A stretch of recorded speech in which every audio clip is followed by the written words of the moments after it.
ಶ್ರೀ ರುದ್ರಪ್ಪ ಲಮಾಣಿ ಇವರನ್ನು ನೂತನ ಸಚಿವರಾಗಿ ಅಧಿಕಾರ ಪದ ಮತ್ತು ಗೌಪ್ಯತಾ ಪ್ರಮಾಣ ವಚನವನ್ನು ಸ್ವೀಕರಿಸಲು ವೇದಿಕೆಗೆ ಆಹ್ವಾನಿಸುತ್ತೇನೆ.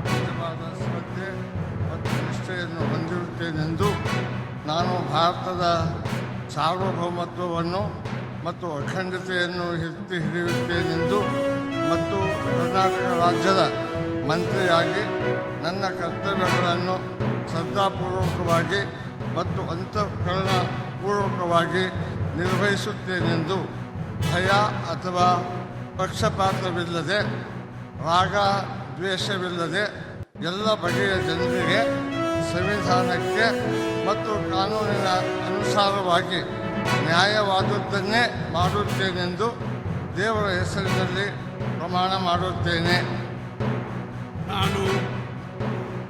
ನಾನು ರುದ್ರಪ್ಪ ಮಾನಪ್ಪ ಲಮಾಣಿ ಎಂಬ ಹೆಸರಿನ ನಾನು ಕರ್ನಾಟಕ ರಾಜ್ಯದ ಮಂತ್ರಿಯಾಗಿ ನನ್ನ ಪರ್ಯಾಲೋಚನೆಗೆ ತರಲಾಗುವ ಅಥವಾ ನನಗೆ ತಿಳಿದು ಬರುವ ಯಾವುದೇ ವಿಷಯವನ್ನು ರಾಜ್ಯದ ಮಂತ್ರಿಯಾಗಿ ನನ್ನ ಕರ್ತವ್ಯಗಳ ಯುಕ್ತ ನಿರ್ವಹಣೆಗೆ ಅಗತ್ಯವಾಗಬಹುದಾದ ಸಂದರ್ಭದಲ್ಲದ ಅನ್ಯಥಾ ಯಾವುದೇ ವ್ಯಕ್ತಿಗೆ ಅಥವಾ ವ್ಯಕ್ತಿಗಳಿಗೆ ಪ್ರತ್ಯೇಕವಾಗಿ ಅಥವಾ ಪರೋಕ್ಷವಾಗಿ ತಿಳಿಸುವುದಿಲ್ಲ ಅಥವಾ ಬಹಿರಂಗಪಡಿಸುವುದಿಲ್ಲ ಎಂದು ದೇವರ ಹೆಸರಿನಲ್ಲಿ ಪ್ರಮಾಣ ಮಾಡುತ್ತೇನೆ.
ಭಾಳ ಜನ ಹಿರಿಯರೆಲ್ಲ ಇದ್ದರು.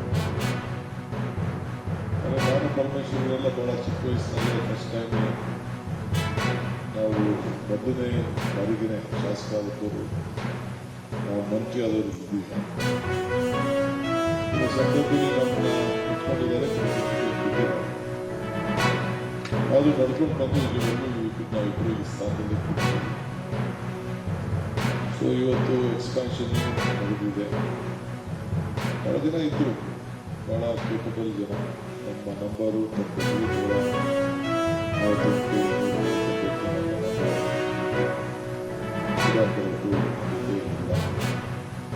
ಸೊ ದೊಡ್ಡ ಪಕ್ಷ. ಸೊ ಭಾಳ ಆಸೆ ಆಕಾಂಕ್ಷೆ ಎಲ್ಲರೂ ಎಲಿಜಿಬಲ್. ಯಾರು ಎಲಿಜಿಬಲ್ ಇಲ್ಲ ಅನ್ನೋದು ಯಾರೂ ಇಲ್ಲ. ಈಗ 138 ಎಲಿಜಿಬಲ್ ಇತ್ತು. ವಿಧಾನ ಪರಿಷತ್ ಸದಸ್ಯರು ಎಲಿಜಿಬಲ್. ನಮ್ಮ ಪಾರ್ಟಿ ಏನು ತೀರ್ಮಾನ ಮಾಡಿ ಒಂದು ಡಿಸಿಷನ್ ಕೊಟ್ಟಿದ್ದಾರೆ. ಅದಕ್ಕೆ ನಾವೆಲ್ಲ ಬದ್ಧರಾಗಿದ್ದೇವೆ. ಹಿಂದೆ ಕೂಡ ನಾನು ಪರಮೇಶ್ವರ್ ಅವರು MLA ಆಗಿ ಬಂದಾಗ ವೀರೇಂದ್ರ ಪಾಟೀಲ್ ಎಲ್ಲರೂ ಕ್ಯಾಬಿನೆಟ್ ಇರಲಿಲ್ಲ. ವೀರೇಂದ್ರ ಅವರು ಮಲ್ಲಿಕಾರ್ಜುನ್ ಖರ್ಗೆ ಕ್ಯಾಬಿನೆಟ್ ಇರಲಿಲ್ಲ. ಧರ್ಮಸಿಂಗ್ ಇರಲಿಲ್ಲ. ಲಕ್ಕಪ್ಪನವರು ಇರಲಿಲ್ಲ. ಇಂಥವೆಲ್ಲ ಬೇಕಾದಷ್ಟಿನ ಸೀನಿಯರ್ಸ್ ಎಲ್ಲ ಕೂಡ ಇರಲಿಲ್ಲ. ಅದಾದ್ಮೇಲೆ ಕೃಷ್ಣ ಅವ್ರ ಕಾಲದಲ್ಲೂ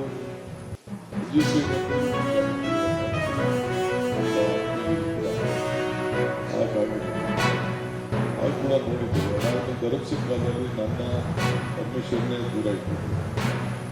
ಕಾರಣ ಸಿದ್ದರಾಮಯ್ಯ ಕಾಲದಲ್ಲೂ ನಾವಿಬ್ಬರು ಅಧ್ಯಕ್ಷರಾಗಿ ಅಧಿಕಾರ ಬಂದು ಇವರು 3 ವರ್ಷ ಆದ್ಮೇಲೆ ನಾನು ಕೂಡ ಕೆಲವು ದಿನ ಒಳ್ಳೆ ಬಹಳ ತಾಳ್ಮೆ ಇದ್ದೆ. ನಮ್ಮಿಬ್ಬರ ತಾಳ್ಮೆ ಇವತ್ತು ನನ್ನ ಮುಖ್ಯಮಂತ್ರಿ ಮಾಡಿದೆ ಪಕ್ಷ ಇನ್ನೊಬ್ರು ಮುಖ್ಯಮಂತ್ರಿ ಮಾಡಿದೆ. ಸೊ ಹಂಗೆ ಇವತ್ತು ನಾವು ಈ ಪ್ರಶ್ನೆ ಕೇಳ್ತಿರೋದನ್ನ ನಮಗೆ ಅರಿವಿದೆ. ಪಾಯಿಂಟ್ ಆಗ್ತೀವಿ, ಅಲ್ಲಿ meeting, Kolar meeting, Chikkaballapur meeting, Shivamogga meeting, Raichur meeting, Ballari meeting ಎಲ್ಲ ಹೇಳ್ತೀವಿ. ನೀವೆಲ್ಲ ಬಿಜಾಪುರ ಮೀಟಿಂಗ್ ಎಲ್ಲ ಕೆಲವು ಪ್ರಶ್ನೆಗಳು ಅವ್ರು ಹೆಂಗೆ ಹೇಳಿದ್ರು ಹಿಂಗೆ ಹೇಳಿದ್ರು ಅಂತ ಎಲ್ಲ ಹೇಳ್ತೀವಿ. ಈ ನಡ್ಕೊಂಡು ಬರುವಂಥ ಪದ್ಧತಿಗಳಲ್ಲ ಏನು ಮಾಡ್ತೀವಿ ಇರೋದು ಮೊದಲಾದ್ರೆ ಬೇಕಾದಷ್ಟು ಎಷ್ಟು ಬೇಕಾದ್ರೂ ಕೊಡುವಂಥ ಅವಕಾಶ ಕೃಷ್ಣ ಅವ್ರ ಕಾಲಕ್ಕೆ ಮುಗಿದೋಯ್ತು.